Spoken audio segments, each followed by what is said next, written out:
సోమవారం రోజున కష్టాలు తీరిపోవాలి అంటే ఈ చిన్న పనిని చేసి చూడండి. తప్పకుండా ఆ శివయ్య అనుగ్రహం కలిగి మీ కష్టాలన్నీ తొలగిస్తాడు.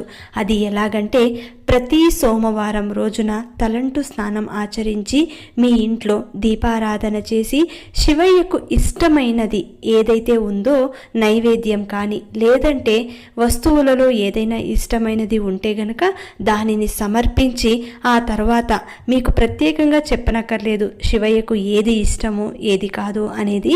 మీరు మీ ఇష్టం కొద్దీ మీకు నచ్చినది మీకు అందుబాటులో ఉన్నది సమర్పించండి. తప్పకుండా ఆ భగవంతుడు స్వీకరిస్తారు.